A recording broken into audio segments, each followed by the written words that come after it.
Pues, buenos días, profesor Gonzalo. Estamos muy entusiasmados por que nos hayas abierto este espacio. A continuación vamos a hacer una entrevista sobre temas de ciencia, tecnología e innovación para el profesor Mario Pinzón, que nos está dando un seminario precisamente de estos temas. Y pues vamos a comenzar con la primera pregunta de la entrevista. Listo. La primera pregunta que queríamos hacerte es que sabemos que, digamos, la ciencia es el motor impulsor del conocimiento, de nuevos descubrimientos, pero es la innovación la clave como para hacer que esto se convierta en algo tangible y útil para las personas. Entonces, desde tu perspectiva, ¿cómo crees que se puede conectar de manera exitosa la investigación científica con la creación de productos y servicios que generen un impacto positivo en el desarrollo de la sociedad? Okay. Primero habría que reconocer que no toda la innovación resulta de la ciencia. Hay innovación que resulta del conocimiento tradicional, por ejemplo, de la experimentación, incluso a veces de la combinación de distintos saberes, pero no necesariamente científicos. Pero para responder a tu pregunta, que tiene que ver con la relación directa entre ciencia e innovación, que es la mayoría de las innovaciones, de hecho, pues normalmente depende en gran medida, primero en que exista un proceso de desarrollo que puede ser básico, que puede eventualmente estar conduciendo a una investigación aplicada, ya destinada a algo concreto, pero que sin lugar a dudas tiene que pasar por lo que se llama el desarrollo experimental. Por eso uno habla de I+D, es investigación más desarrollo experimental. Y desarrollo experimental quiere decir prototipados, quiere decir ensayos, quiere decir pruebas, para ver si eso que la ciencia inventó va a funcionar o no va a funcionar. Pero ahí todavía falta algo, y es que haya una aceptación en la sociedad o en el mercado al respecto de esto que se inventó. Muchas veces pasa que del esfuerzo científico se llega hasta la innovación, hasta la invención, pero esa invención no se traduce necesariamente en innovación porque no tiene quien lo aprecie o quien lo compre o quien lo use o quien lo valore, bien sea en la sociedad para solucionar algún problema o el mercado pues para atribuirle un valor comercial o algo de ese estilo. Entonces sí es importante que haya los elementos básicos para que efectivamente de la investigación algo pase y que eso se llama innovación.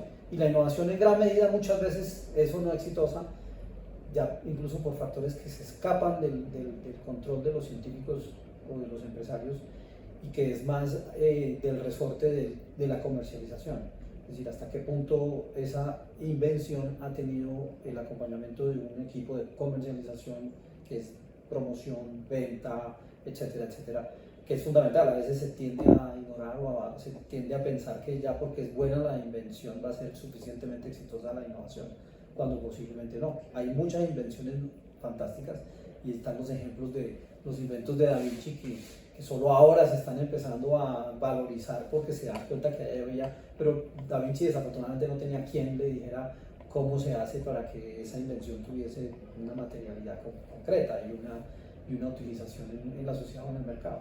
Entonces pueden haber muchas invenciones muy buenas que no alcanzan a ser innovaciones, como a la inversa, hay innovaciones también totalmente superfluas o absurdas, pero son exitosas por alguna razón.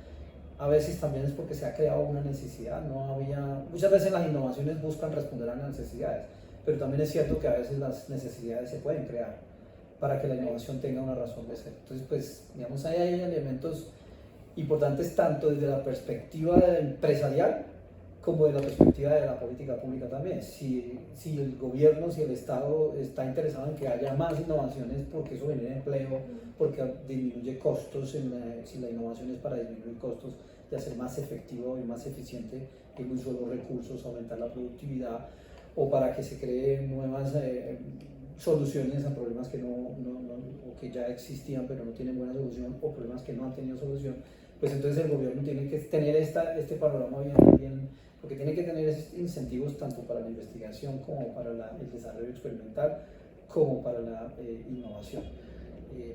Eso es como una respuesta corta porque sé que puede ser más larga que eso. Muchas gracias. No, continuando más o menos con esta línea, Sin duda, una manera de llegar a esos productos o servicios que contribuyan al desarrollo es a través de las políticas públicas. Para usted, ¿qué es una política de ciencia, qué es una política de tecnología y qué es una política de innovación?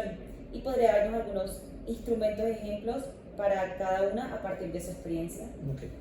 Una política de ciencia entonces es la que se destina para que existan las condiciones necesarias para hacer de la investigación una actividad que valga la pena realizar.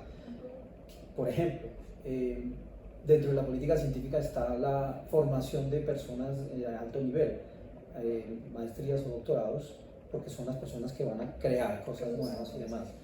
Pero también dentro de la política científica está la inversión en investigación, que haya recursos para que quienes tienen pues, la capacidad intelectual de investigar y producir algo, pues puedan hacerlo, porque muchas veces mucha investigación, esto es muy común, mucha investigación no termina en nada, y es un costo que el mercado no está dispuesto a pagar. Si no resulta en nada, pues no van a pagar por ello. El Estado es el único que está llamado a darse el lapo y el lujo de perderlo. Un empresario no va a invertir para perder, eso está claro. El Estado sí puede experimentar, sí puede explorar y decir, bueno, vamos a ver, ojalá esto resulte, y estar dispuesto a que eso puede no resultar. Pero eso es fundamental, solo el Estado puede hacer eso, nadie más. Entonces, también una política científica es financiar la investigación sin esperar necesariamente que esa investigación vaya sí o sí a ser exitosa. Eso, digamos, del lado. Y hay muchos otros instrumentos y políticas de ciencia que son necesarias para hacer de la investigación algo realizable, algo posible. No solamente la producción de conocimiento, sino también el uso de conocimiento, la absorción de conocimiento y demás. Una política tecnológica se refiere más que todo a, bueno, de alguna manera, cómo capitalizar a partir del conocimiento científico en la creación de tecnologías, que es la materialización de las soluciones, porque las soluciones inicialmente son ideas, es la investigación científica, pero eso tiene que estar materializado en algo concreto, en una tecnología como la de comunicaciones, o la de transporte, o la de protección contra pestes para la agricultura, etcétera, etcétera.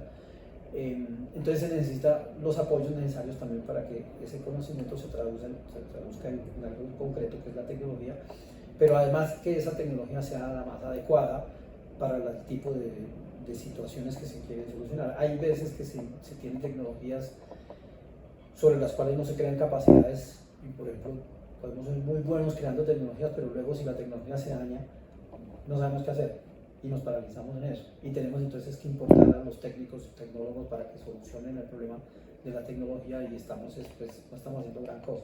Entonces también dentro de la tecnología, la política tecnológica también es formar a las personas capaces de poder usar la nueva tecnología, adaptarla, adecuarla, repararla si se daña, etcétera, etcétera.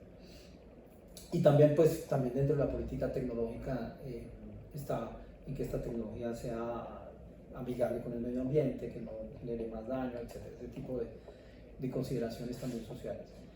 Y por último, la política de innovación, como decía al principio, mucho tiene que ver con la política científica y política tecnológica, pero no solamente. También se requiere una política de innovación que tenga en cuenta que la innovación no necesariamente es el resultado de la ciencia y la tecnología, sino que también es el resultado de otro tipo de consideración, como les decía, conocimiento tradicional o experimentación empírica por personas que incluso ni están formadas para ello, pero su trasegar en la vida les ha convertido en expertos por el quehacer de toda su vida y demás.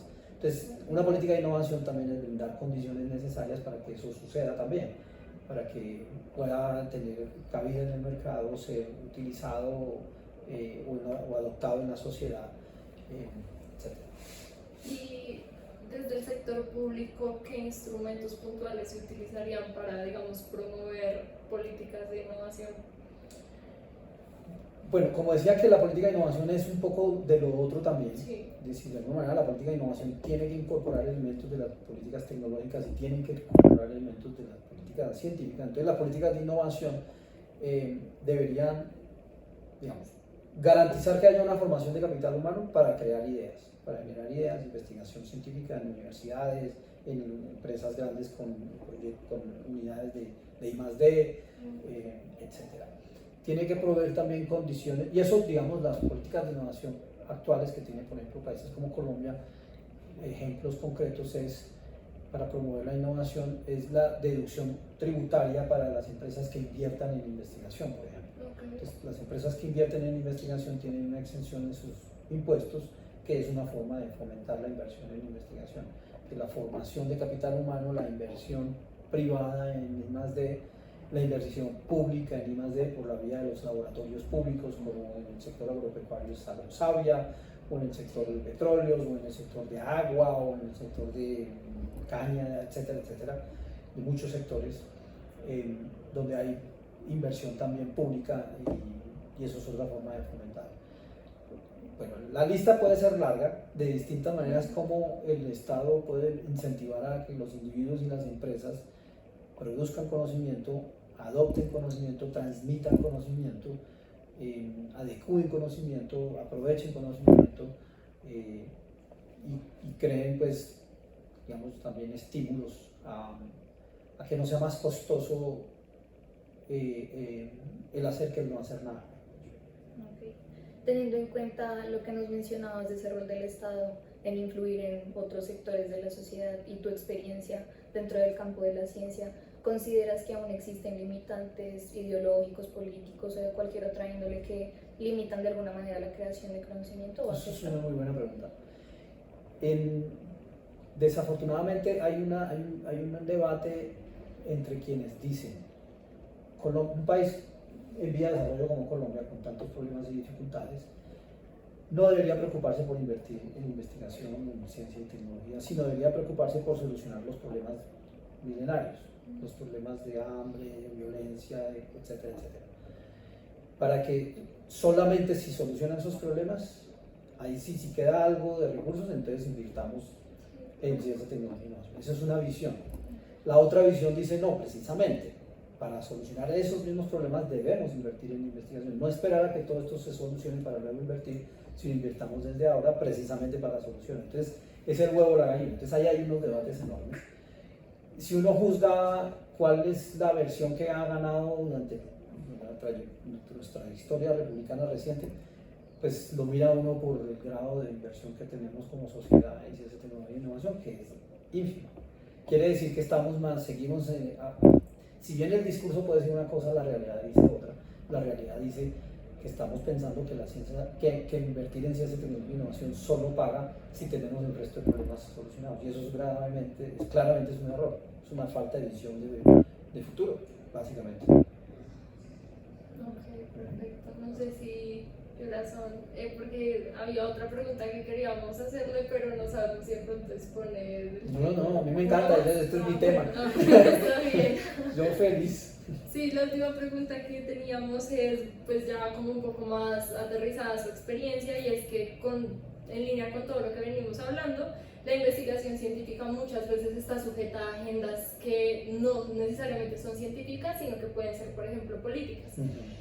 Ante esos casos, y teniendo en cuenta pues su experiencia en el ámbito de la ciencia con entidades gubernamentales e internacionales, ¿podría compartirnos algunos desafíos que ha enfrentado ante estos contextos y sobre todo cómo ha trabajado para preservar la integridad científica y la objetividad de sus investigaciones? Okay. Pues yo identifico que hay varias preguntas en esa. Digamos, desde la perspectiva ideológica y demás, digamos,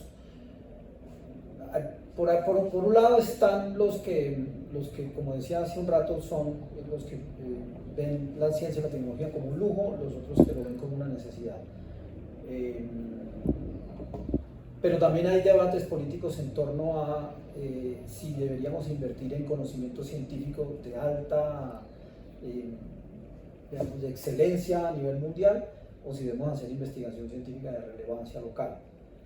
Y eso pues, son debates grandes entre, por ejemplo, la Academia de Ciencias Exactas, Físicas y Naturales en Colombia, pues aboga más por la investigación y la ciencia de punta. Entonces, por eso ellos proponen que los proyectos sean de financiación de grandes megaproyectos basados en ciencias. Y en contraste a ello está, digamos, No hay una organización equivalente que tenga un nombre propio y particular, pero sí hay una comunidad grande que dice, no, pues eso está muy bien, pero nosotros deberíamos preocuparnos por fomentar la investigación relevante en función de nuestras necesidades como país, e incluso ni siquiera como país como un todo, sino en regiones en particular, en función de las problemáticas. Ahí hay grandes diferencias. Entonces cuando le entregan el presupuesto en ciencias para inversión en ciencia y tecnología, pues ahí hay el debate, ¿cuánto va para dónde? ¿Va para allá o va para acá? Tradicionalmente estos temas, digamos, no tienen un debate ideológico muy fuerte que conduzca a comportamientos después reprochables de tipo corrupción, tipo de cosas. No, yo creo que son debates honestos, llamarlo honestos, transparentes, partiendo de las convicciones de cada parte, que tienen ambos algo de razón, sin lugar a dudas las dos posturas tienen algo de razón. Es verdad también que sí, la conversión de conciencias en ministerio ha conducido a una politización, pero ya una politización en términos de, sí, partidista, y eso sí es desafortunado porque se le está dando una connotación política, no de política pública, sino de politics, a la ciencia, la tecnología y la innovación, que no es necesaria, que no es sana, que no es conveniente, pero que sí está sucediendo. Entonces ahí hay parte de la pregunta que yo entendí de ahí. La otra es más sobre mi propia experiencia personal y mi investigación y cómo abordo mi investigación y demás. Pues yo, digamos, yo trabajo mis proyectos de investigación en políticas públicas y gobernanza del conocimiento de la ciencia, la tecnología y la innovación. Procuran de alguna manera tanto profundizar las razones que esgrimen a quienes ven la ciencia, la tecnología y la innovación como motor de desarrollo para contribuir a grandes problemas globales como el calentamiento climático, como digamos, el cibercrimen, es decir, transnacionales de alguna manera, pero también y sobre todo en la búsqueda de que este conocimiento y estas capacidades científicas y tecnológicas hagan encuentro con las necesidades particulares que tenemos como nación y como país. Entonces, no son posturas necesariamente antagónicas, sino que perfectamente se pueden llevar de la misma mano. Por eso, digamos, el concepto de desarrollo sostenible, por ejemplo, reconoce la importancia del conocimiento y la innovación para el crecimiento, pero también que ese crecimiento sea amigable con el medio ambiente. Entonces, sí, esa acumulación de riqueza, si se quiere, para la generación de empleo, pero que además sea amigable e inclusivo, sostenible y socialmente. Es decir, mi postura es que no son incompatibles, se puede. Entonces, de alguna manera, la pregunta es cómo desde la función de gobierno y de Estado se puede, digamos, suplir esas necesidades de un desarrollo científico, tecnológico, innovador, tanto para la generación de fortalezas basadas en ventajas competitivas, pero también que éstas sean al mismo tiempo sostenibles y amigables ambientalmente, que no es fácil porque a veces pueden ser contradictorias. Entonces, y el punto de mi argumento es que con un esquema de gobernanza, eso es, digamos, transito de la visión de política pública a la visión de gobernanza, es que con un esquema de gobernanza eso debería ser posible. Eso es un tema de conciliación, es un tema de negociación, es un tema de búsqueda de puntos medios, de balance entre agendas y procesos y demás.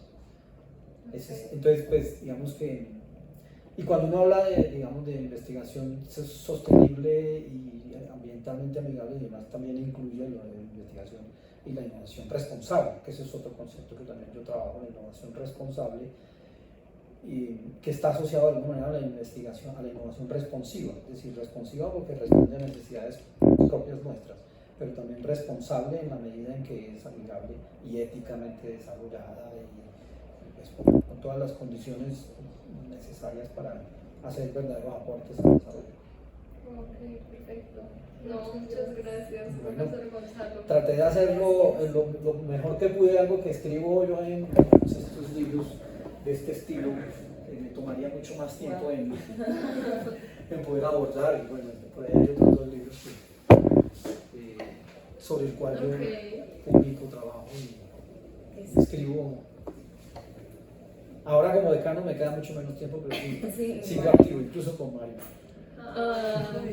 Sí, él nos dijo que eras el indicado para la entrevista por los temas. Bueno, Sí, no, muchas muchísimas gracias gracias. por Con mucho su gusto. tiempo Claro y que sí. por responder nuestras preguntas. No, y me encanta saber que hay en esta facultad de interés en estos temas, porque yo soy de esta facultad, pues obviamente soy decano y demás, pero sí sé que estos temas no son tan, Como todavía sí. no han trascendido, a mi modo de ver, discursos tanto académicos como sociales y a nivel nacional, que son muy importantes. O sea, hoy en día uno no puede concebir las cosas sin la ciencia, la tecnología y la innovación. Somos dependientes de alguna manera y generadores de interacción con la tecnología, tanto por lo bueno como por lo malo. También sabemos que, y por eso se necesitan las políticas públicas, no solo para promover la innovación, sino también para mitigar los efectos negativos de la innovación. Muchísimas gracias por su tiempo, de verdad. Claro, Gracias. Mucho gusto. Muchas gracias.